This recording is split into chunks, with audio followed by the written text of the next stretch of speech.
How to set the multi-valve or master valve on the Hunter node. This is a multi-station. This particular one's a 200 Hunter node, and so you're on the main menu and you flip through and you go to the date and then the start time, and then you go to the station runtime.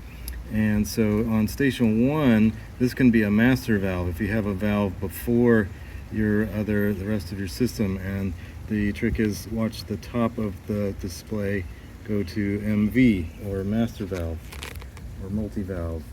Oh boy, the glare. How about the glare on that? Let's see if I can. There you go. It's blinking MV for master valve or multi-valve. And so that will activate the station 1 on the timer, a multi-station timer, as the master valve or pump valve that will come on before the other stations. And so to turn that off, you go to the up, and then you can set the time like normal, and station 1 will be normal. So maybe you accidentally triggered the MV and you're wondering what that symbol is. Oh, it's starting to rain.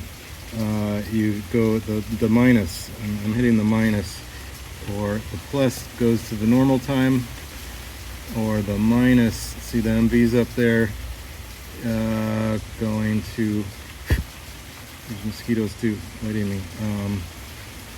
MV is gone,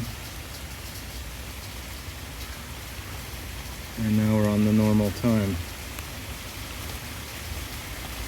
Minus goes to multi-valve, plus turns the multi-valve off. And there you have it. And then you can set station 1 the normal amount of time, or whatever